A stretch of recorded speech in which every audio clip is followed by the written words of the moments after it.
শোকাবহ আগস্ট। জাতির পিতা বঙ্গবন্ধু শেখ মুজিবুর রহমানকে 1975 সালে 15 আগস্ট একটি ষড়যন্ত্রের মাধ্যমে হত্যা করা হয়। তার প্রতি গভীর শ্রদ্ধাঞ্জলি নিবেদন করে আমি হাজী কিয়ামউদ্দিন মেমোরিয়াল মহিলা কলেজ, সখীপুর, দেভাটা, সাতক্ষীরার পক্ষ থেকে আমি অমরেন্দ্রনাথ মৃধা, প্রভাষক ও বিভাগীয় প্রধান, মনোবিজ্ঞান বিভাগ, অনলাইন ক্লাসে সবাইকে স্বাগতম জানাচ্ছি। একাদশ ও দ্বাদশ শ্রেণীর মনোবিজ্ঞান প্রথম পত্র আমাদের আজকে পাঠদানের বিষয়। আমরা পূর্বে বলেছিলাম যে আমাদের মনোবিজ্ঞান প্রথম পত্রের 3 জন লেখক রয়েছেন। আমাদের খুলনা বিভাগে বহুল পরিচালিত, আরও কয়েকজন আছেন, কিন্তু খুলনা বিভাগে পরিচালিত মনোবিজ্ঞান প্রথম পত্র এবং দ্বিতীয় পত্রের লেখক ত্রয় হচ্ছেন প্রফেসর যোগেন্দ্র কুমার মণ্ডল, মোহাম্মদ আমিনুল হক ও AHM মনিরুজ্জোহা। 3 জন লেখকের বই থেকে প্রথম অধ্যায় মনোবিজ্ঞান পরিচিতি অধ্যায়, প্রথম অধ্যায় থেকে আমি তাদের বইয়ের অনুশীলনী থেকে আমি 30টি প্রশ্ন পেয়েছি, অনুধাবনমূলক প্রশ্ন। আজকে আমাদের পাঠের বিষয় হলো প্রথম অধ্যায়ের অনুধাবনমূলক প্রশ্ন। প্রশ্ন রয়েছে 30টি। প্রথম অধ্যায়ের অনুধাবনমূলক প্রশ্ন 30টি রয়েছে। এখানে অনুশীলনী থেকে নেওয়া হয়েছে প্রশ্নগুলো বেশি। তো আমরা দেখি প্রশ্নগুলো আজকে কিভাবে আমরা লিখব। অনুধাবনমূলক প্রশ্ন আমরা জানি 2 নম্বর করে থাকে, জ্ঞানে 1 এবং অনুধাবনে 1, মোট 2 নম্বর। আমরা এখানে আজকে যতদূর সম্ভব 30টা পারতে পারি, আবার যদি মোবাইলে ত্রুটি দেখা দেয় তাহলে আমরা হয়তো পারবো না। 1 নম্বর প্রশ্নের দিকে যাই, আমরা সময় ক্ষেপণ করবো না। মনোবিজ্ঞানের ভিত্তি বলতে কি বোঝায় ব্যাখ্যা করো। মনোবিজ্ঞানের ভিত্তি বলতে কি বোঝায় ব্যাখ্যা করো। এখানে ভিত্তি আমাদের এখানে 2 নম্বর থাকবে, 2, 1 জ্ঞানের জন্য 1, জ্ঞান 1, অনুধাবন 1, এখানে নম্বর থাকবে 2। তো আমরা এই হলো 1 নম্বর প্রশ্নের জ্ঞানের অংশটা উত্তর। এখানে আমি আলাদা আলাদাভাবে দিয়েছি বড় করে দেখানোর জন্য, তোমাদের মোবাইলে দেখতে অসুবিধা হয় বলে 2 অংশে ভাগ করে নিয়েছি, এবং 2 অংশে তোমাদের ভাগ করে লিখতে হবে। এবং আমি আলাদা আলাদা করে নিয়েছি, 2 স্ক্রিনে করে নিয়েছি তোমাদের দেখানোর সুবিধার্থে। তো এখন দেখো, মনোবিজ্ঞানের ভিত্তি বলতে কি বোঝায় ব্যাখ্যা করো। এখানে কি লিখেছি আমরা, এর উত্তরটা মনোবিজ্ঞানের ভিত্তি বলতে আচরণকে বোঝায়। এর উত্তরটা হলো একটাই শব্দ, সেটা হলো আচরণ। মনোবিজ্ঞানের ভিত্তি বলতে আচরণকে বোঝায়, এটা এর অ্যান্সার। এটা গেল আমাদের জ্ঞান অংশ হয়ে গেল। অনুধাবনটা আমরা পরের স্ক্রিনে দেখবো। তো আমরা এটা দেখে নিই। আচরণের ভিত্তি বলতে কি বোঝায়, তাহলে আমাদের দেখলাম যে মনোবিজ্ঞানের ভিত্তি বলতে কি বোঝায়। আমাদের উত্তর আসলো যে মনোবিজ্ঞানের ভিত্তি বলতে আচরণকে বোঝায়। এবার অনুধাবন অংশ দেখি। অনুধাবন অংশে আমরা কি লিখব। মনোবিজ্ঞান হলো মানুষ ও প্রাণীর আচরণ। মনোবিজ্ঞান হলো মানুষ ও প্রাণীর আচরণ ও মানসিক প্রক্রিয়ার বিজ্ঞানসম্মত অনুধান। মানসিক প্রক্রিয়া যেমন চিন্তন, স্মৃতি, মনোভাব, প্রত্যক্ষণ, প্রেরণা ইত্যাদি। ব্যক্তিনিষ্ঠ বিষয়গুলোকে সরাসরি পর্যবেক্ষণ করা যায় না, আচরণের মাধ্যমেই মানসিক প্রক্রিয়ার প্রতিফলন ঘটে। এই আচরণ পর্যবেক্ষণ, পরিমাপ ও বিশ্লেষণযোগ্য বা ব্যাখ্যা করা যায়। তাহলে দেখো যে ব্যক্তিনিষ্ঠ বিষয় যেমন চিন্তন, স্মৃতি, শিক্ষণ, প্রত্যক্ষণ, আবেগ, এগুলো পরিমাপ করা যায় না। যদিও আধুনিক বৈজ্ঞানিক যন্ত্রপাতির আলোকে এখন অনেক অংশে করা যাচ্ছে, কিন্তু যেগুলো সরাসরি বাইরে থেকে পর্যবেক্ষণ করা যায় না, সেইগুলোকে মনোবিজ্ঞানের বিষয়বস্তুর আওতা থেকে বের করে দেওয়া হয়েছে। যার কারণে আমরা পর্যবেক্ষণযোগ্য, সরাসরি এবং পরিমাপ এবং বিশ্লেষণ বা ব্যাখ্যাযোগ্য আচরণকে আমরা মনোবিজ্ঞানের বিষয়বস্তু হিসেবে নিয়েছি। তাহলে আমাদের প্রশ্নটা ছিল মনোবিজ্ঞানের ভিত্তি বলতে কি বোঝায়। উত্তর হলো মনোবিজ্ঞানের ভিত্তি বলতে আচরণকে বোঝায়। আর এটা হলো জ্ঞান 1 নম্বর। আর 2 নম্বর অংশটা হলো মনোবিজ্ঞান হলো মানুষ ও প্রাণীর আচরণ ও মানসিক প্রক্রিয়ার বিজ্ঞানসম্মত অনুধ্যান। মানসিক প্রক্রিয়া যেমন চিন্তন, স্মৃতি, মনোভাব, প্রত্যক্ষণ, প্রেরণা ইত্যাদি। ব্যক্তিনিষ্ঠ বিষয়গুলো সরাসরি পর্যবেক্ষণ করা যায় না, আচরণের মাধ্যমেই মানসিক প্রক্রিয়ার প্রতিফলন ঘটে। আর এই আচরণ পর্যবেক্ষণ, পরিমাপ এবং বিশ্লেষণযোগ্য।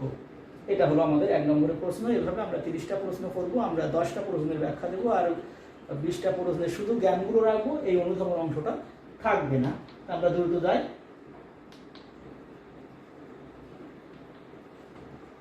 2 নম্বর প্রশ্ন, মানুষ ও প্রাণীর আচরণ মনোবিজ্ঞানের বিষয়বস্তুর অন্তর্ভুক্ত কেন? তোমাদের কাছে এই ক্লাসটা অত্যন্ত তাৎপর্যপূর্ণ হবে, কারণ তোমাদের কাছে সবার 3টে বই থাকবে না, তোমরা 3টে বইয়ের সমন্বয় করে প্রশ্নগুলো কারো কাছ থেকে পাবে না। সুতরাং এই ক্লাসটা যদি তোমরা ফলো করো তাহলে তোমাদের জন্য অনেক উপকার হবে বলে আমি আশা পোষণ করছি। তো মানুষ ও প্রাণীর আচরণ মনোবিজ্ঞানের বিষয়বস্তুর অন্তর্ভুক্ত কেন? উত্তরে আমরা জ্ঞানে কি লিখবো? পর্যবেক্ষণ, পরিমাপ ও বিশ্লেষণ করা যায় বলে মানুষ ও প্রাণীর আচরণ মনোবিজ্ঞানের বিষয়বস্তুর অন্তর্ভুক্ত। সবসময় তোমাদেরকে খেয়াল রাখতে হবে যে প্রশ্নের সাথে মিল করে তোমাকে জ্ঞান অংশটা লিখতে হবে। তাহলে মানুষ ও প্রাণীর আচরণ মনোবিজ্ঞানের বিষয়বস্তুর অন্তর্ভুক্ত কেন, এটা 2 নম্বর। পর্যবেক্ষণ, পরিমাপ ও বিশ্লেষণ করা যায় বলে মানুষ ও প্রাণীর আচরণ মনোবিজ্ঞানের বিষয়বস্তুর অন্তর্ভুক্ত। এবার আমরা অনুধাবন অংশে চলে যাই। মনোবিজ্ঞান হলো মানুষ ও প্রাণীর আচরণ ও মানসিক প্রক্রিয়ার বিজ্ঞানসম্মত অনুধ্যান। অতীতে মনোবিজ্ঞানকে মনের বিজ্ঞান, চেতনার বিজ্ঞান, আত্মার বিজ্ঞান ইত্যাদি বলা হতো, কিন্তু আধুনিক গবেষণায় এগুলো পর্যবেক্ষণযোগ্য না হওয়ায় মনোবিজ্ঞানের বিষয়বস্তু থেকে বাদ দেওয়া হয়েছে। দেখেছো যে মন, আত্মা, চেতনা ইত্যাদি বিষয়গুলো ছিল সেগুলোকে বাদ দিয়ে দেওয়া হয়েছে, আর বৈজ্ঞানিক গবেষণার সকল শর্তগুলো পূরণ করায় আচরণকে মনোবিজ্ঞানের বিষয়বস্তু হিসেবে গণ্য করা হয়েছে। এটা হলো অনুধাবন অংশ। এবার 3 নম্বরে চলে যাই। মনোবিজ্ঞানকে মনের বিজ্ঞান না বলে আচরণের বিজ্ঞান বলা হয় কেন? তাহলে দেখো, মনের বিজ্ঞান না বলে আচরণের বিজ্ঞান বলা হয় কেন, এটা হলো প্রশ্ন। এবারে অংশটার উত্তরটা একটুখানি বড় হয়েছে। তো দেখো তোমরা, মনের ক্রিয়াকলাপ ব্যক্তিনিষ্ঠ বা অন্তর্দৃষ্টিমূলক হওয়ায় এটা পর্যবেক্ষণ ও পরিমাপযোগ্য নয়, কিন্তু আচরণ পর্যবেক্ষণ ও পরিমাপযোগ্য হওয়ায় মনোবিজ্ঞানকে মনের বিজ্ঞান না বলে আচরণের বিজ্ঞান বলা হয়। তাহলে কেন বলা হয়েছে মনের বিজ্ঞান না বলে আচরণের বিজ্ঞান কেন বলা হয়? তাহলে কি হলো, মনের ক্রিয়াকলাপ ব্যক্তিনিষ্ঠ বা অন্তর্দৃষ্টিমূলক, মানে একজন ব্যক্তি সেটার উপলব্ধি করতে পারে, সেটা অন্যের কাছে তার গুরুত্ব নাও থাকতে পারে। এই মুহূর্তে তোমরা যেটা ভাবছো সেটা আমি ভাবছি না, আবার আমি যেটা ভাবছি সেটা তোমরা ভাবছো না। সুতরাং এরকম এগুলোকে বলা হয় অন্তর্দৃষ্টিমূলক বা ব্যক্তিনিষ্ঠ, সেটা সম্পূর্ণ ব্যক্তির উপরে নির্ভর করে।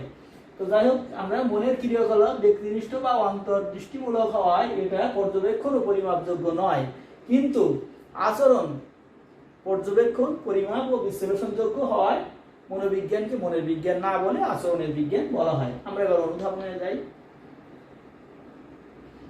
কোন বিষয়কে বিজ্ঞান হিসেবে স্বীকৃতি পেতে হলে প্রধানত 4টি বিষয়, আমরা এটা পড়িয়েছিলাম, আমরা থিওরি ক্লাসে পড়িয়েছিলাম, কোন বিষয়কে বিজ্ঞান হিসেবে স্বীকৃতি পেতে হলে 4টি বিষয় প্রধানত, 1, 2, 3 এবং 4। প্রথম বিষয় কি ছিল? বিষয়বস্তু, বৈজ্ঞানিক পদ্ধতি, বৈজ্ঞানিক দৃষ্টিভঙ্গি ও প্রয়োগশীলতা। এই 4টি শর্ত পূরণ করতে হয়।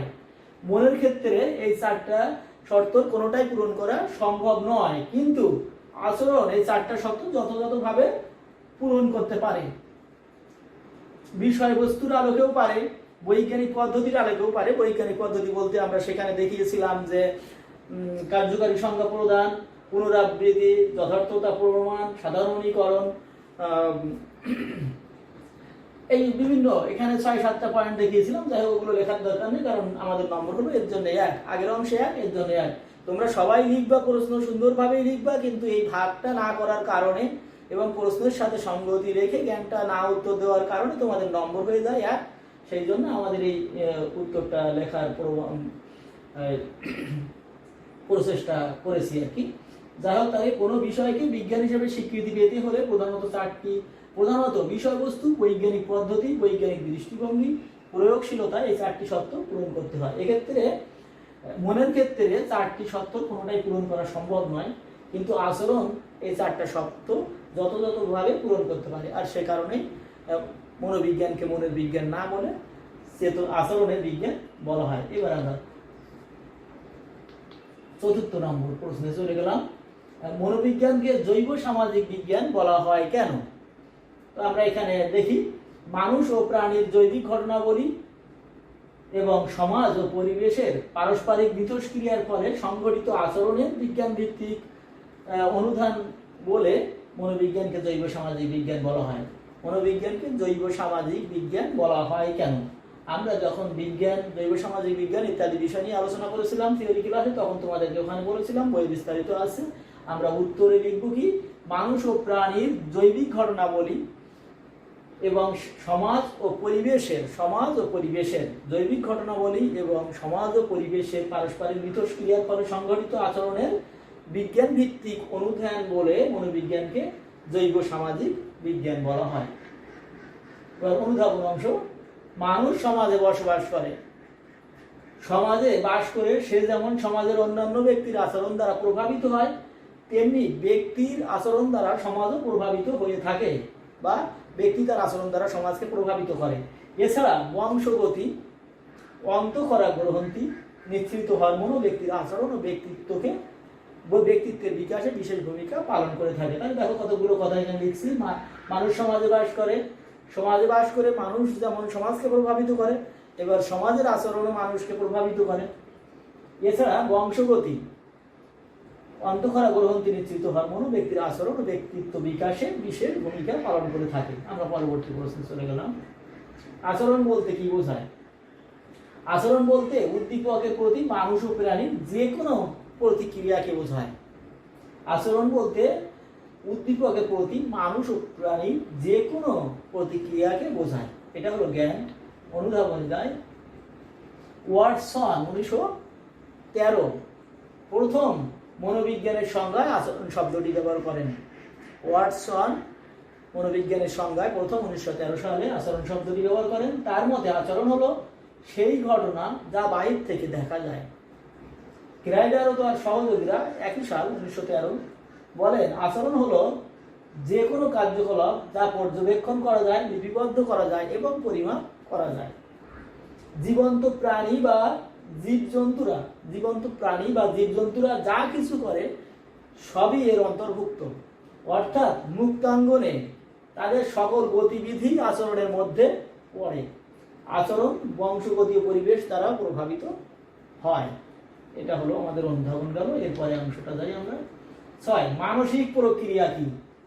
ব্যক্তির বাহ্যিক আচরণের অন্তরালে যে অভ্যন্তরীণ কার্যকলাপগুলো ব্র্যাকেটে লিখতে পারো তোমরা, না লিখলেও কোনো অসুবিধা নেই, মার্কসের কোনো হেল্পের হবে না।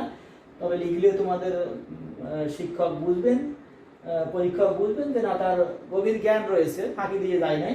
তাহলে ব্যক্তির বাহ্যিক আচরণের অন্তরালে যে অভ্যন্তরীণ কার্যকলাপ, যেমন কি চিন্তন, স্মৃতি, গবেষণা, মনোভাব, আবেগ, বিশ্বাস ইত্যাদি, আরো অনেক আছে, শিক্ষণ আছে, তাহলে নিহিত থাকে, তাই মানসিক প্রক্রিয়া। তাহলে ব্যক্তির বাহ্যিক অন্তরালে পেছনে যে সমস্ত মানসিক কার্যকলাপ নিহিত থাকে তাকেই বলা হয় মানসিক কার্যকলাপ। অনুধাবন। মানসিক কার্যকলাপ সরাসরি বাহির থেকে পর্যবেক্ষণ করা যায়। আমরা যে দুটো অংশ দেখাচ্ছি তোমরা অবশ্যই প্যারা দিয়ে লিখবে এই দুটো অংশ।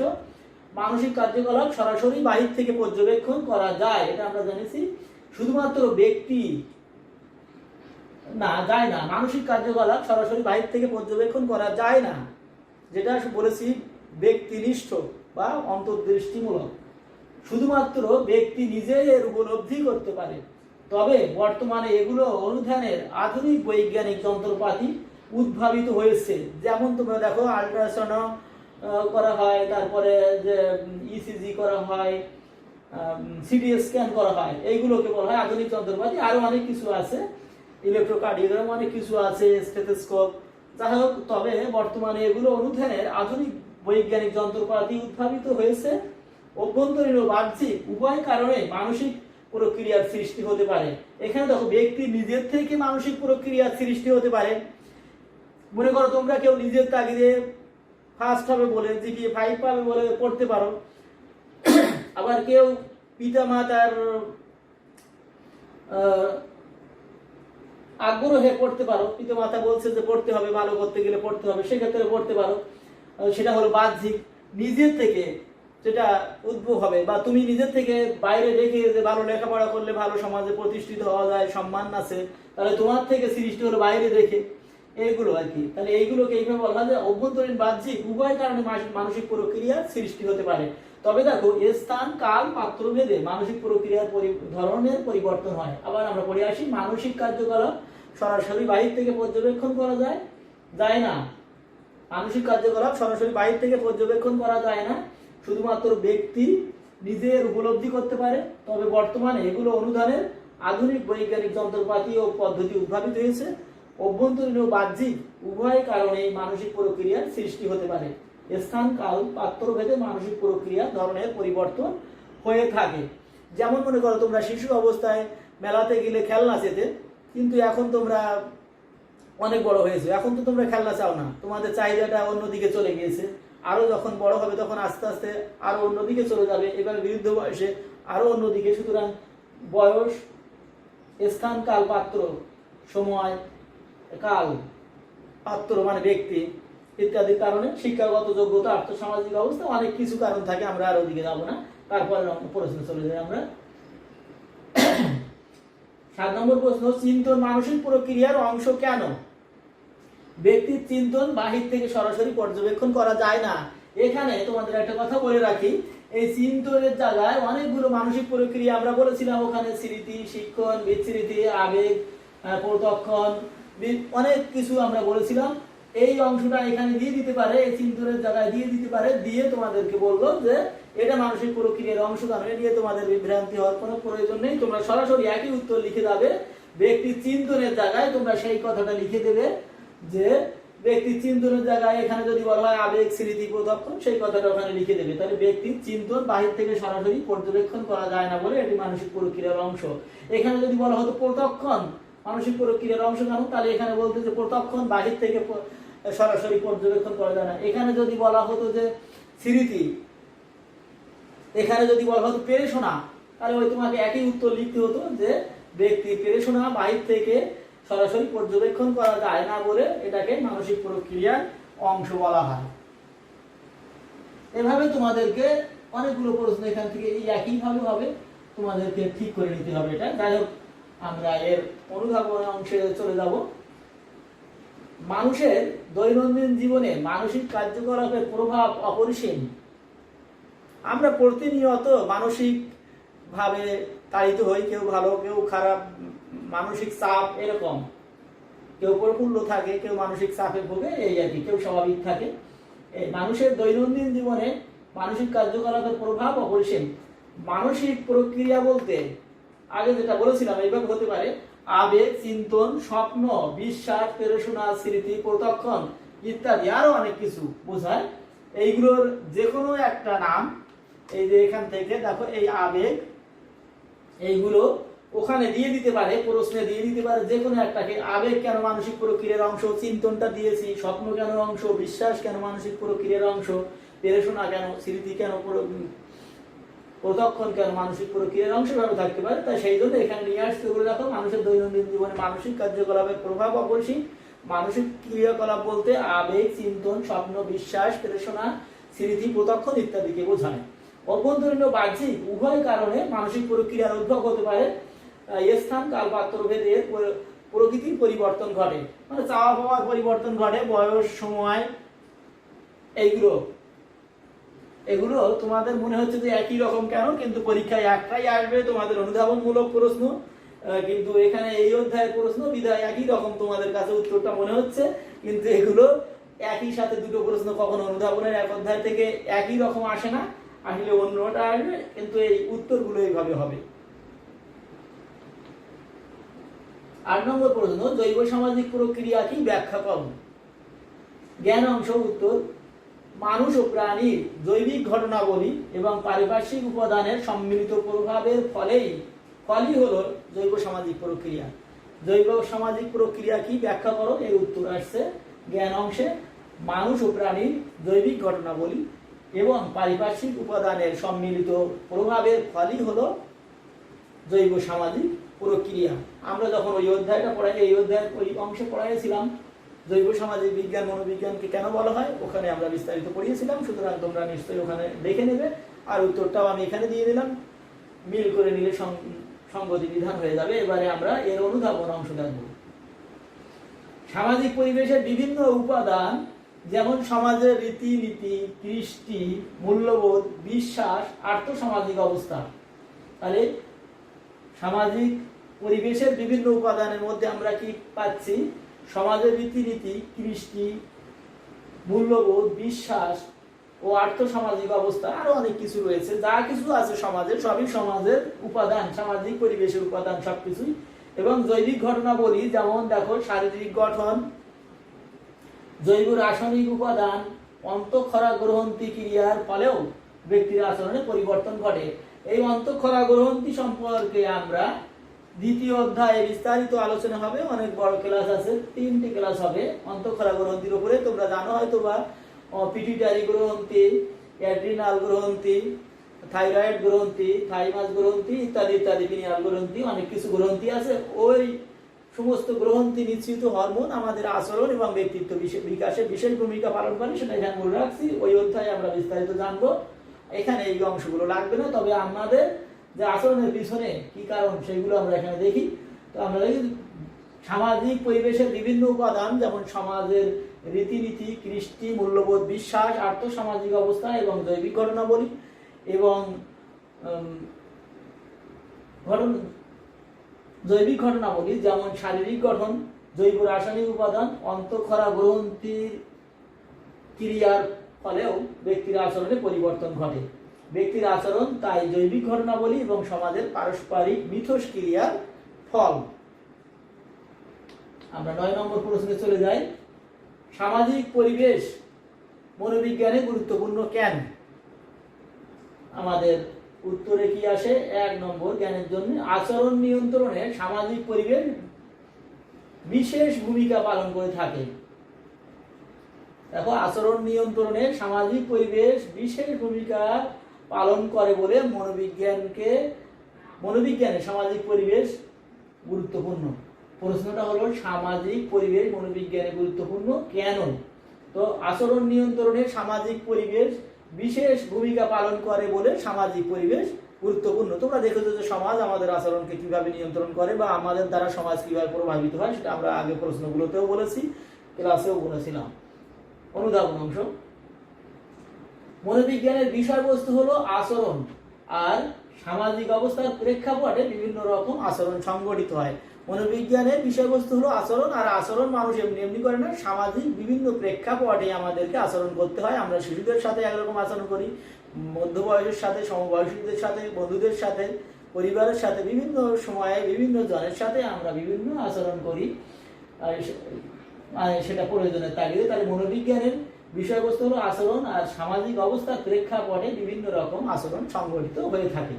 সামাজিক পরিবেশের বিভিন্ন উপাদান, যেমন আগে বলেছি সামাজিক রীতিনীতি, কৃষ্টি, মূল্যবোধ, বিশ্বাস, মনোভাব, আর্থসামাজিক অবস্থা ইত্যাদি ব্যক্তির আচরণ নিয়ন্ত্রণে ভূমিকা পালন করে।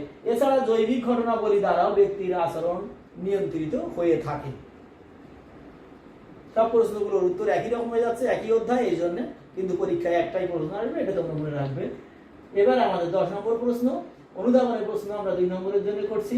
মনোবিজ্ঞানের জ্ঞান কিভাবে মানুষকে সমাজে খাপ খাওয়াতে সাহায্য করে? মনোবিজ্ঞানের জ্ঞান মানুষকে কিভাবে সমাজে খাপ খাওয়াতে সাহায্য করে? জ্ঞান অংশের উত্তর, মনোবিজ্ঞানের জ্ঞান আচরণের মাধ্যমে মানুষকে সমাজে খাপ খাওয়াতে সাহায্য করে। আমরা ভালো আচরণ না করলে কেউ আমাদেরকে রেসপেক্ট করে না। তো ওখানে কেউ যদি বলতে পারে কি মনোবিজ্ঞানের জ্ঞান আচরণের মাধ্যমে মানুষকে সমাজে খাপ খাওয়াতে সাহায্য করে, এখানে কেউ লিখতে পারে যে সঠিক আচরণের মাধ্যমে। আচরণটা সঠিক না হলে এইটাকে আচরণ বলা যায় না, সুতরাং ওখানে সঠিক কথাটা আর বলার কোনো প্রয়োজনীয়তা নেই। সুতরাং মনোবিজ্ঞানের জ্ঞান আচরণের মাধ্যমে মানুষকে সমাজে খাপ খাওয়াতে সাহায্য করে। তুমি যদি খারাপ আচরণ করো, আমি যদি খারাপ আচরণ করি, তাহলে সমাজে আমি নিজে খাপ খাওয়াতে পারবো না, বা আমাকে কেউ রেসপেক্ট করবে না, মেনে নেবে না, বর্জন করবে। সুতরাং এখানে আচরণটাই রাখবো, সঠিক আচরণ কথাটা না লেখার কোনো প্রয়োজন নেই বলে আমি মনে করি। যা হোক, মনোবিজ্ঞানের জ্ঞান আচরণের মাধ্যমে মানুষকে সমাজে খাপ খাওয়াতে সাহায্য করে।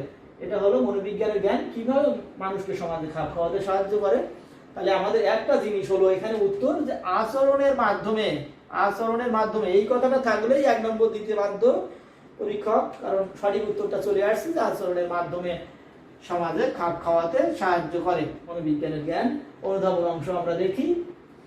সমাজে প্রচলিত রীতিনীতি, আইন শৃঙ্খলা, আচার অনুষ্ঠান ও সংস্কৃতি তার চরিত্র, আচরণ ও মানসিকতাকে প্রভাবিত করে।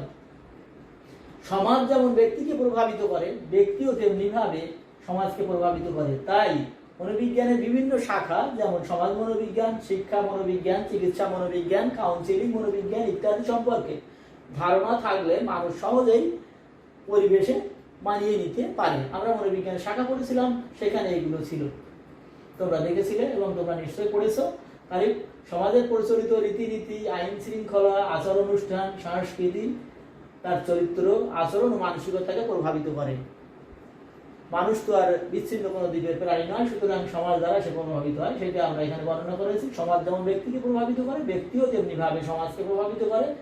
তাই মনোবিজ্ঞানের বিভিন্ন শাখায় এই সমস্ত বিষয়গুলো আলোচনা করা হয়। সমাজ মনোবিজ্ঞান, শিক্ষা মনোবিজ্ঞান, শিল্প মনোবিজ্ঞান, চিকিৎসা মনোবিজ্ঞান, কাউন্সিলিং মনোবিজ্ঞান ইত্যাদি সম্পর্কে ধারণা থাকলে মানুষ সহজেই বিভিন্ন পরিবেশে খাপ খাওয়াই নিতে পারে। এই আমাদের 10 নম্বর প্রশ্ন পর্যন্ত হয়ে গেল। এরপরের অংশ থেকে আমরা 11 থেকে আমরা শুধুমাত্র অনুধাবনমূলক প্রশ্নের 1 নম্বর জ্ঞানটুকু বলবো। আমরা অনুধাবন অংশটা আর দেখাবো না, কারণ অনেক বড় হয়ে গেলে ক্লাসটা আমরা আর মোবাইলে ধারণ করা সম্ভব নয়। সুতরাং আর অনুধাবনে তোমরা যা লিখবা, তোমরা যেটা জানো, তোমাদের যে জ্ঞানটাই আছে ওটাই সঠিক, কিন্তু ভাগ করে লিখতে কারো কারো ক্ষেত্রে অসুবিধার সম্মুখীন হতে হয়। তাই আমি তোমাদেরকে এই প্রথম জ্ঞান অংশটা আমি উত্তরটা লিখে তোমাদের প্রদর্শন করার চেষ্টা করছি। 11 নম্বর দেখো, প্রাণীর আচরণ মনোবিজ্ঞানের বিষয়বস্তু কেন? এখানে দেখো মানুষ ও প্রাণীর আচরণ ছিল আমাদের মনোবিজ্ঞানের বিষয়বস্তু, কিন্তু এখানে বলা হচ্ছে প্রাণীর আচরণ মনোবিজ্ঞানের বিষয়বস্তুর অন্তর্ভুক্ত কেন? একটা প্রশ্ন, তোমাকে কিন্তু সঠিকভাবে উত্তর দিতে হবে 1 নম্বর নিতে গেলে। এখানে এটা কিন্তু 1 নম্বরের প্রশ্ন, একটু বড় মতো মনে হচ্ছে তোমাদের কাছে। আচরণ অনুধাবনের ক্ষেত্রে মানুষের ওপর যেসব পরীক্ষণ পরিচালনা করা সম্ভব নয়, সব পরীক্ষণ মানুষের উপর পরিচালনা করা সম্ভব নয়, বা ক্ষতির সম্ভাবনা রয়েছে, যদি পরিচালনা করা হয় তাও ক্ষতির সম্ভাবনা রয়েছে, সেই সব ক্ষেত্রে প্রাণীর উপর পরীক্ষণ পরিচালনা করা হয়ে থাকে। তাই প্রাণীর আচরণ মনোবিজ্ঞানের বিষয়বস্তুর অন্তর্ভুক্ত। দেখো এখন আমাদের আজকে অনলাইন ক্লাস নেওয়ার প্রেক্ষাপট হলো যে করোনা মহামারী, বিশ্বব্যাপী করোনা মহামারী, এই ওষুধটা এখনো আমাদের প্রতিষেধক হিসেবে আবিষ্কার হতে পারেনি, বিভিন্ন ধাপে উত্তীর্ণ হতে পারেনি। সরাসরি মানুষের ক্ষেত্রে যদি কোনো আবিষ্কৃত ওষুধ দেওয়া হয় যেটার পার্শ্ব প্রতিক্রিয়া হয়তো ব্যাপক রয়েছে, তাহলে মানুষের প্রাণহানি হতে পারে। তো করোনাতে হয়তো কোনো কারণে সে বেঁচে যেতে পারে, কিন্তু ওই ওষুধের পার্শ্ব প্রতিক্রিয়া এমনই যে তার প্রভাবে সে মৃত্যুবরণ করবে। তাই কি হয়েছে দেখো, আমাদের প্রাণীর আচরণ মনোবিজ্ঞানের বিষয়বস্তুর অন্তর্ভুক্ত কেন, এই প্রশ্নটা এখানে আমাদের আছে। তাহলে আমরা কি বলবো, আচরণ অনুধানের ক্ষেত্রে মানুষের উপর যেসব পরীক্ষণ পরিচালনা করা সম্ভব নয়, বা পরীক্ষণ পরিচালনা করা সম্ভব হলেও সমূহ ক্ষতির সম্ভাবনা বা মৃত্যুর সম্ভাবনা রয়েছে, সেই সব ক্ষেত্রে প্রাণীর ওপর পরীক্ষণ পরিচালনা করা হয়ে থাকে। আর তাই প্রাণীর আচরণ মনোবিজ্ঞানের বিষয়বস্তুর অন্তর্ভুক্ত। এই শুধু আমরা এখানে জ্ঞানটুকু দিলাম, আমরা এখানে অনুধাবনটা লিখলাম না, এটা তোমরা নিজের থেকে নিয়ে নেবা। ওখানে তোমরা মানুষের আচরণ, প্রাণীর আচরণ সবকিছু ওখানে ডিটেলস লিখবা, আংশিক প্রক্রিয়া এগুলো লিখলেই তোমাদের অনুধাবন অংশটা হয়ে যাবে। 12 নম্বর প্রশ্ন, শ্রেণীকক্ষে শিক্ষকের পাঠদান একটি সামগ্রিক আচরণ কেন? শ্রেণীকক্ষে শিক্ষকের পাঠদান একটি সামগ্রিক আচরণ কেন? শ্রেণীকক্ষে শিক্ষকের পাঠদান একটি সামগ্রিক আচরণ কেন একটা প্রশ্ন। এর জ্ঞান অংশটা কি হবে দেখো, শ্রেণীকক্ষে শিক্ষকের পাঠদান একটি সামগ্রিক আচরণ, কারণ ওই সময় তার আচরণের সকল দিক পুঙ্খানুপুঙ্খভাবে পর্যবেক্ষণ ও বিশ্লেষণ করা যায়, বিশ্লেষণযোগ্য। শ্রেণীকক্ষে শিক্ষকের পাঠদান একটি সামগ্রিক প্রক্রিয়া, কারণ পাঠদানকালীনে শিক্ষকের যে সমস্ত আচরণগুলো রয়েছে, তার বক্তব্য দেওয়া, তার হাত নাড়ানো, ব্ল্যাকবোর্ডে লেখা বা কম্পিউটারে প্রদর্শন করা, সবকিছুই A to Z পর্যবেক্ষণ করা যায় এবং সেগুলো বিশ্লেষণ করা যায় পুঙ্খানুপুঙ্খভাবে, সূক্ষ্মভাবে। সুতরাং এই শিক্ষকের শ্রেণীকক্ষে পাঠদানের সমগ্র অংশটাকে বলা হয় সামগ্রিক আচরণ। তাহলে শ্রেণীকক্ষে শিক্ষকের পাঠদান একটি সামগ্রিক আচরণ, কারণ কি? শ্রেণীকক্ষে শিক্ষকের পাঠদান একটি সামগ্রিক আচরণ, কারণ ওই সময় তার আচরণের সকল দিক পুঙ্খানুপুঙ্খভাবে পরিমাপ এবং বিশ্লেষণ করা যায়, পর্যবেক্ষণ করা যায়। একই প্রশ্ন দেখো, গান গাওয়া বা এরকম আরো কিছু দিতে পারে। গান গাওয়া একটি সামগ্রিক আচরণ, ব্যাখ্যা করো। গান গেতে গেলে কি হয়? গান গেতে হলে সুর, লয়, তাল, মিউজিক, যন্ত্র, বাদ্যযন্ত্র বাজাতে হয়। তো সবগুলোকে আমরা উপলব্ধি করতে পারি। ইভেন সরাসরি যদি আমরা দেখি, তাহলে গান যখন দেখি, একজন শিল্পীর গান গাওয়া যখন দেখি এবং শুনি দর্শক হয়ে, শ্রোতা হয়ে, তখন কি হয় দেখো, গান গাওয়া টিভি পর্দায় আমরা দেখতে পারি। তো দেখো 13 নম্বর, গান গাওয়া একটি সামগ্রিক আচরণ, ব্যাখ্যা করো। নম্বর কিন্তু 2, আমরা 1 নম্বর দিয়ে দিচ্ছি এখানে, আর 1 নম্বর তোমরা লিখবা। গান গাওয়ার সময় একটি সামগ্রিক আচরণ। ওই সময় শিল্পীর আচরণের সকল দিক পুঙ্খানুপুঙ্খভাবে পর্যবেক্ষণ ও বিশ্লেষণ করা যায়, বা পর্যবেক্ষণযোগ্য, বিশ্লেষণযোগ্য। গান গাওয়ার সময় একটি সামগ্রিক আচরণ, শিল্পী যে গানটা গাবে সেটা আমরা সবকিছুই দেখতে পারি, তার হারমোনিয়াম বাজানো বা কিবোর্ড বাজানো বা গিটার বাজানো বা যে কোনো কিছু বাদ্যযন্ত্র বাজানো এবং আনুষঙ্গিক সবকিছুই, সুর, তাল, লয় সবকিছুই আমরা দেখতে পারি। সুতরাং গান গাওয়ার সময় একটি সামগ্রিক আচরণ, এই সময়ে শিল্পীর আচরণের সকল দিকগুলো পুঙ্খানুপুঙ্খভাবে বিশ্লেষণ এবং পর্যবেক্ষণ করা যায়। 14 নম্বর প্রশ্নে চলে যায় আমরা। সভায় বক্তৃতার সময় হাত নাড়ানো একটি খণ্ডিত আচরণ। এখানে কিন্তু বলা হয়নি যে সভায় বক্তৃতা দেওয়া একটি সামগ্রিক আচরণ, এটা বলা হয়নি। এখানে বলা হয়েছে শুধু হাত নাড়ানো। দেখো তোমরা একটু খেয়াল করো এখানে, যে হাত নাড়ানো, শুধু হাত নাড়ানো। কিন্তু সবাই বক্তৃতা দেওয়ার সময় একজন বক্তা হাতও নাড়ান, মুখও নাড়ান, তার বিভিন্ন অঙ্গভঙ্গি করেন, শ্রোতাদের আকৃষ্ট করার চেষ্টা করে থাকেন। তো সেই জন্য এখানে কি প্রশ্নটা এসেছে, সবাই বক্তৃতা দেওয়ার সময় হাত নাড়ানো একটি খণ্ডিত আচরণ। কেন খণ্ডিত অংশ নিয়ে আসা হয়েছে? যদিও সবাই বক্তব্য দেওয়াটা সামগ্রিক আচরণ, কিন্তু হাত নাড়ানোটা খণ্ডিত আচরণ। তো আমরা এর উত্তরটা কিভাবে লিখব? সভায় বক্তৃতা দেওয়ার সময় বক্তার শুধু হাত নাড়ানো পর্যবেক্ষণ করে তার সামগ্রিক আচরণ বিশ্লেষণ করা যায় না। শুধু হাত নাড়ানোটা দেখেই তার আচরণের সামগ্রিক দিক বিশ্লেষণ করা যায় না বলে এটাকে খণ্ডিত আচরণ বলা হয়। তাহলে আমরা উত্তর লিখব জ্ঞানে সভায় বক্তৃতা দেওয়ার সময় বক্তার শুধু, এই কথাটা লিখবো কিন্তু শুধু, এই দেখো শুধু হাত নাড়ানো, শুধু হাত নাড়ানো, ওখানে হাত নাড়ানো ছিল, শুধু হাত নাড়ানো পর্যবেক্ষণ করে তার আচরণের সামগ্রিক দিক বিশ্লেষণ করা যায় না বলে এটা একটা খণ্ডিত আচরণ। সেরকমই আমরা বা কেউ বক্তব্য দেওয়ার সময়, কথা বলার সময় বা ক্লাসে কোনো একটা শব্দ যদি বলে, সেটা অনেক সময় যিনি বলেছেন তিনি এক অর্থে ব্যবহার করেছেন, শ্রোতা সাধারণ সেটাকে অন্য অর্থে ব্যবহার করতে পারে, করে একটা ভাইরাল করতে পারে।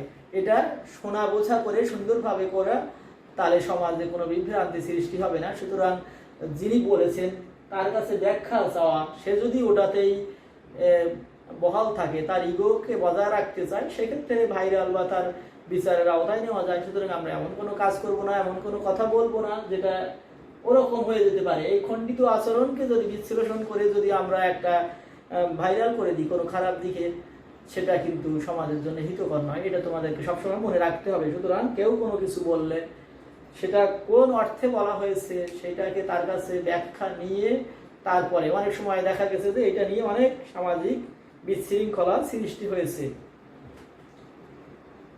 এরপরে আমরা 15 নম্বর প্রশ্নে চলে যাই। চোখের পলক ফেলা একটি খণ্ডিত আচরণ। দেখো এটাও খণ্ডিত আচরণ। আমরা তো শুধু চোখের পলক ফেলি না, ওই সময় আমাদের অন্যান্য আনুষঙ্গিক আচরণ হয়ে থাকে।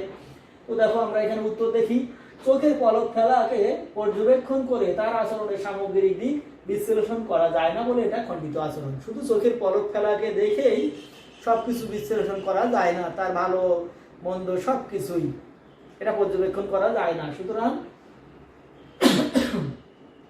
চোখের পলক ফেলাকে পর্যবেক্ষণ করে তার আচরণের সমগ্র দিক বিশ্লেষণ করা যায় না বলে এটা খণ্ডিত আচরণ। এরপরের অংশ চলে যায় আমরা 16 নম্বর প্রশ্ন, মানুষের শ্বাস প্রশ্বাস কোন ধরনের আচরণ ব্যাখ্যা করো। শ্বাস প্রশ্বাস, আমরা নিঃশ্বাস নেই, প্রশ্বাস ত্যাগ করি। তো দেখো মানুষের শ্বাস প্রশ্বাস অনৈচ্ছিক আচরণ। কারণ কি, যে আমরা আমাদের ইচ্ছার উপরে এই শ্বাস প্রশ্বাস নেওয়া এবং দেওয়া নির্ভর করে না। এই জন্যে আমরা এটাকে অনৈচ্ছিক আচরণ বলেছি। তাহলে মানুষের শ্বাস প্রশ্বাস কোন ধরনের আচরণ ব্যাখ্যা করো। তাহলে মানুষের শ্বাস প্রশ্বাস অনৈচ্ছিক আচরণ। আমরা 17 নম্বর প্রশ্নে চলে গেলাম। হৃৎপিণ্ডের কার্যাবলী অনৈচ্ছিক আচরণ ব্যাখ্যা করো। আগেরটা আমরা বলেছিলাম ওটা অনৈচ্ছিক আচরণ কেন, এটা বলেছি সরাসরি যে অনৈচ্ছিক আচরণ এইটাকে ব্যাখ্যা করতে বলেছি। তাহলে কেন বলবো আমরা, দেখো উত্তরটা কিভাবে লিখবো। হৃৎপিণ্ডের কার্যাবলী অনৈচ্ছিক আচরণ, কারণ এটা ইচ্ছার উপর নির্ভর করে না, কারো ইচ্ছার উপর নির্ভর করে না, আমাদের ব্যক্তিদের ইচ্ছার উপরে নির্ভর করে না। আমরা চাই বা না চাই হৃৎপিণ্ড তার কার্যকলাপ চালিয়ে যাবে। ঠিক সেরকম ফুসফুসের কার্যকলাপ, পাকস্থলীর কার্যকলাপ, বিভিন্ন রেচন বা অন্যান্য সবকিছু যে সমস্তগুলো আমাদের ইচ্ছার উপরে নির্ভর করে না, সবগুলোই হলো অনৈচ্ছিক আচরণ। আর এটা যদি বলা হয় এই প্রশ্নটা এভাবে, হৃৎপিণ্ডের কার্যকরীর জায়গায় যদি ওখানে পাকস্থলী, ফুসফুস বা অন্যান্য কিছু দিয়ে দেওয়া হয়, তাহলে তোমরা লিখবে ওইভাবেই পাকস্থলীর হৃৎপিণ্ডের জায়গায় পাকস্থলী বা ফুসফুস ইত্যাদি দিয়ে দিবা। হৃৎপিণ্ডের কার্যাবলী অনৈচ্ছিক আচরণ, কারণ এটা কারো ইচ্ছার উপরে নির্ভর করে না। 18 নম্বর প্রশ্ন, জ্ঞানটা শুধু। মনোবিজ্ঞানের পরীক্ষণ বা বৈজ্ঞানিক গবেষণার জন্য নিয়ন্ত্রণের প্রয়োজন কেন? মনোবিজ্ঞানের পরীক্ষণে বা বৈজ্ঞানিক গবেষণার জন্য নিয়ন্ত্রণের প্রয়োজন কেন? সবকিছুর জন্য, আমাদের জীবনের শান্তি শৃঙ্খলার জন্য সবকিছু নিয়ন্ত্রণের একটা ব্যবস্থা রাখতে হয়। নিয়ন্ত্রিত ছাড়া কোনো কিছু সাফল্য অর্জিত হয় না। ঠিক সেরকম একটা প্রশ্ন, মনোবিজ্ঞানের পরীক্ষণে বা বৈজ্ঞানিক গবেষণার জন্য নিয়ন্ত্রণের প্রয়োজন কেন? এখানে উত্তরটা আসছে, দেখো, অনির্ভরশীল চল প্রয়োগ করার ফলে, অনির্ভরশীল চল প্রয়োগ করার ফলে প্রথম থেকে বলে আসি, অনির্ভরশীল চল প্রয়োগ করার ফলে নির্ভরশীল চলে কি ধরনের পরিবর্তন ঘটে তা পর্যবেক্ষণ করতে এবং ফলাফলকে বাহ্যিক চলের প্রভাব মুক্ত রাখতে মনোবিজ্ঞানের পরীক্ষণে বা বৈজ্ঞানিক গবেষণায় বাহ্যিক চলের নিয়ন্ত্রণ প্রয়োজন। যেমন মনে করো যে আমরা যদি পরীক্ষার হলে পরীক্ষা নেই, বাইরে যদি একটা বড় ধরনের গোলযোগ হয়, তাহলে তোমরা সঠিকভাবে পরীক্ষার খাতাতে মনোযোগ দিতে পারো না, লেখার প্রতি মনোযোগ দিতে পারো না। ঠিক এরকমই কোনো গবেষণা পরিচালনা করার সময় যদি গবেষণাগারের পরিবেশ, আলো বাতাস, উত্তাপ বা বাইরের শব্দ বা জনগণের আসা যাওয়া, মানুষের আসা যাওয়া ইত্যাদিগুলো নিয়ন্ত্রণ করা না হয়, তাহলে মানুষ, যেহেতু আমাদের গবেষণার বিষয়বস্তু হলো মানুষ, জড় পদার্থের ফিজিক্স কেমিস্ট্রি হলে অন্য কথা ছিল, তাও নিয়ন্ত্রণ করতে হয়, কারণ ওখানে ওজন বা অন্যান্য কিছুর প্রভাব পড়ে। কিন্তু মানুষের ক্ষেত্রে মানুষের মন বড় চঞ্চল, সামনের মাথায় যেগুলো আসে তার প্রতি আমরা আকৃষ্ট হই, আর এটাই স্বাভাবিক। সুতরাং আমাদের ফলাফল, আমরা যে আচরণের পরিমাপ করতে চাই সেটা কাঙ্ক্ষিত আচরণ পাই না বা পাওয়া সম্ভব নয়, যার কারণে এটাকে আমাদের নিয়ন্ত্রণ করতে হয়। আর এখানে দুটো তিনটে শব্দ এসেছে তোমাদের কাছে অপরিচিত মনে হচ্ছে। অনির্ভরশীল চল, এটা আমরা আমাদের শিক্ষণ চ্যাপ্টারে দিয়ে পড়াবো এবং প্র্যাকটিক্যালে পড়াবো বিস্তারিতভাবে। তারপরে বলি, অনির্ভরশীল চল বলতে যে চল অন্য চলের উপর নির্ভর না করেই প্রতিক্রিয়া সৃষ্টি করাতে পারে। প্রতিক্রিয়া বলতে আচরণ, যেমন আমি যে জিনিসটা পছন্দ করি সেই জিনিসটা আমার সামনে আসলে ওইটা নেওয়ার প্রতি আমার একটা আকাঙ্ক্ষা জন্মায়। যেমন প্রাণীর দিকে বলি, যেমন কুকুর মাংস খেতে পছন্দ করে, তার সামনে যদি মাংস দেওয়া হয় তাহলে তার মুখ থেকে লালা নিঃসরণ হতে থাকে। এটাকে সরাসরি মাংস কুকুরকে আকৃষ্ট করছে, এটাকে বলা হয় অনির্ভরশীল চল, নিজেই সক্ষম প্রতিক্রিয়া সৃষ্টি করতে। কিন্তু অনির্ভরশীল চল, এখানে দেখো, অনির্ভরশীল চল যে নিজে প্রতিক্রিয়া সৃষ্টি করতে পারে না। যদি বা কুকুরের সামনে ঘন্টা বাজাই তাহলে কিন্তু কুকুরের লালা নিঃসরণ হবে না। এই বিষয়ে আমরা বিস্তারিত পরবর্তী অধ্যায়ে বা শিক্ষণ অধ্যায়ে আমরা আলোচনা করব, তো তখন দেখবা। এবং প্র্যাকটিক্যালে বিস্তারিত আছে, খুব ভালোভাবে তোমরা জানতে পারবে। এবং যে কোনো গবেষণার এগুলো একটা ধাপ। তো আমরা এখানে উত্তরের জন্য এগুলো আমাদেরকে লিখতে হয়েছে। মনোবিজ্ঞানের পরীক্ষণে বা বৈজ্ঞানিক গবেষণার জন্য পরীক্ষণের নিয়ন্ত্রণের প্রয়োজন কেন? তো দেখো কি বলছি আমরা, অনির্ভরশীল চল প্রয়োগ করার ফলে নির্ভরশীল চলে কি ধরনের পরিবর্তন ঘটে তা পর্যবেক্ষণ করতে এবং ফলাফলকে বাহ্যিক চলের প্রভাব থেকে মুক্ত রাখতে মনোবিজ্ঞানের পরীক্ষণে বা বৈজ্ঞানিক গবেষণায় বাহ্যিক চলের নিয়ন্ত্রণ করা হয়। 19 নম্বর, বৈজ্ঞানিক পদ্ধতিতে পুনরাবৃত্তি কেন প্রয়োজন? বৈজ্ঞানিক পদ্ধতিতে পুনরাবৃত্তি কেন প্রয়োজন, উত্তরটা আমরা এখানে বলি।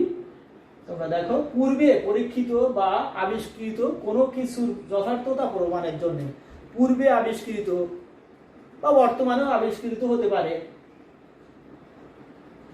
কোনো কিছুর যথার্থতা প্রমাণের জন্য বৈজ্ঞানিক পদ্ধতিতে পুনরাবৃত্তি প্রয়োজন। পুনরাবৃত্তি বলতে একটা জিনিসকে পরবর্তীতে অনুরূপ পরিবেশ সৃষ্টির মাধ্যমে যাচাই করে দেখা, এটাকে বলা হয় পুনরাবৃত্তি। যেমন তুমি একটা বা তোমরা একটা জিনিস বা একটা সূত্র বা একটা থিওরি, যা কিছু একটা আবিষ্কার করেছো যেটা সুন্দর, সেটাকে যদি বলো যে হ্যাঁ এটা বিজ্ঞান ভিত্তিক হয়েছে, তখন ওটা আমি বা অন্য যে কেউ, বাংলাদেশের যে কোনো গবেষণা সংস্থা, তোমাদেরকে বলেছিলাম বাংলাদেশ বিজ্ঞান সংস্থা এবং আন্তর্জাতিক বিজ্ঞান সংস্থা এগুলোর প্রমাণ করতে পারে। তারপরে যদি এটা বৈজ্ঞানিক পদ্ধতির যে সমস্ত বিষয়গুলো আমরা বলেছিলাম, বিজ্ঞান হতে গেলে কি কি লাগবে, ওই চারটে শর্ত যদি প্রধান শর্ত পূরণ করতে পারে তাহলে সেটা বিজ্ঞান হবে। ঠিক সেরকম বৈজ্ঞানিক পদ্ধতিতে পুনরাবৃত্তি কেন প্রয়োজন, এটা বৈজ্ঞানিক পদ্ধতিতে 6টা ধাপ ছিল, সেই 6 ধাপের একটি হলো পুনরাবৃত্তি। মানে আমার বা যে কারো ব্যক্তি উদ্ভাবিত বিষয়টাকে অনুরূপ পরিবেশ সৃষ্টির মাধ্যমে যাচাই করে দেখার প্রক্রিয়াটাই হলো বৈজ্ঞানিক পুনরাবৃত্তি। তো দেখো, পূর্বে পরীক্ষিত বা আবিষ্কৃত কোনো কিছুর যথার্থতা প্রমাণের জন্য বৈজ্ঞানিক পদ্ধতিতে পুনরাবৃত্তি প্রয়োজন। 20 নম্বর প্রশ্ন, সাধারণীকরণ কেন গুরুত্বপূর্ণ? মানুষ বা প্রাণীর একটা প্রতিনিধিত্বমূলক দলের অল্প সংখ্যক দৃষ্টান্ত থেকে সাধারণ সত্যে উপনীত হওয়া যায় বলে সাধারণীকরণ গুরুত্বপূর্ণ।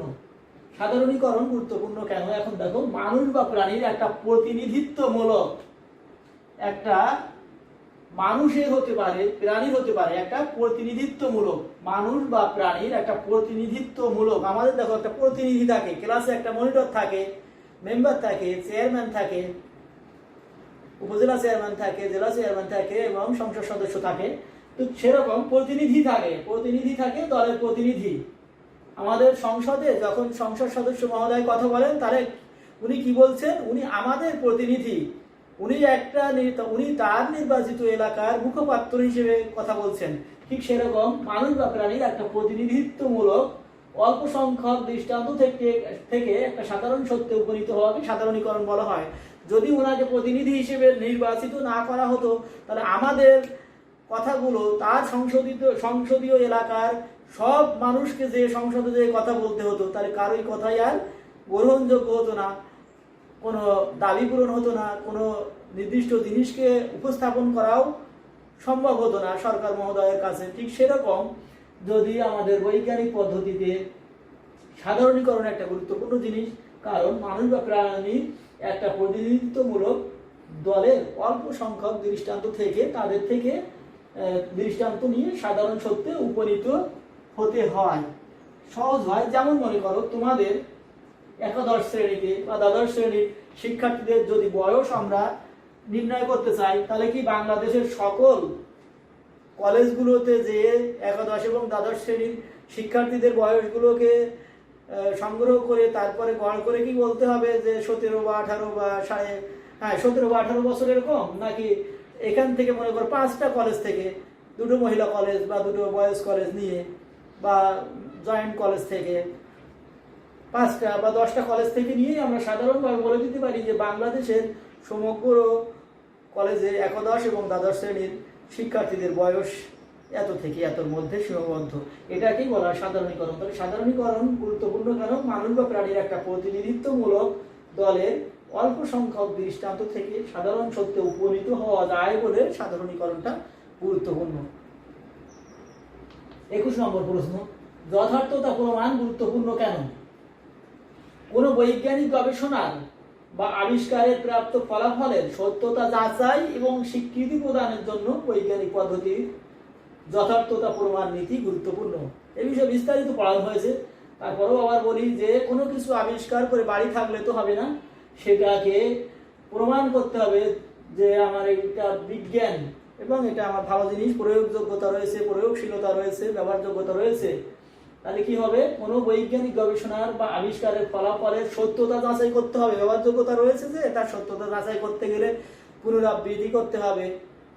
আবার পুনরাবৃত্তি করতে গেলে সাধারণীকরণ করতে হবে, ওই বৈজ্ঞানিক পদ্ধতি সবগুলো ধাপ অতিক্রম করে এসে তারপরে বলতে হবে যেটা বিজ্ঞান। তাহলে কোনো বৈজ্ঞানিক গবেষণার বা আবিষ্কারের প্রাপ্ত ফলাফলের সত্যতা যাচাই বা স্বীকৃতি প্রদানের জন্য বৈজ্ঞানিক পদ্ধতির যথার্থতা প্রমাণ নীতি গুরুত্বপূর্ণ। আমাদের সবসময় প্রশ্নের সাথে সঙ্গতি রেখে উত্তরটা লেখার চেষ্টা করব জ্ঞানমূলক অংশে। এবার বৈজ্ঞানিক দৃষ্টিভঙ্গি 22, পরীক্ষা নিরীক্ষা বহির্ভূত বা পুরাতন জ্ঞানকে আঁকড়ে না থেকে তথ্যের পরিবর্তনের সাথে সাথে পরীক্ষা নিরীক্ষার বিষয়কে বা নতুন আবিষ্কারকে গ্রহণ করাই হলো বৈজ্ঞানিক দৃষ্টিভঙ্গি। পুরাতনকে আঁকড়ে ধরে থাকবো না। আমরা যেমন ওখানে আলোচনা করতে যেয়ে বলেছিলাম যে মানসিক ব্যাধিগ্রস্ত তাদেরকে আগে বলা হতো জিনে পরিতে পেয়েছে এই সমস্ত গুলো বলে পাগল বলে আখ্যা দেওয়া হতো, কিন্তু না, তারা একজন রোগী এবং সে মানসিক রোগী, মৃদু হতে পারে বা তীব্র হতে পারে। এই পার্থক্যের মধ্যে সেটাকে এখন রোগী হিসেবে দেখা হয় এবং আমাদের এটা আগের ধারণাকে আমরা পরিবর্তন করতে সক্ষম হয়েছি।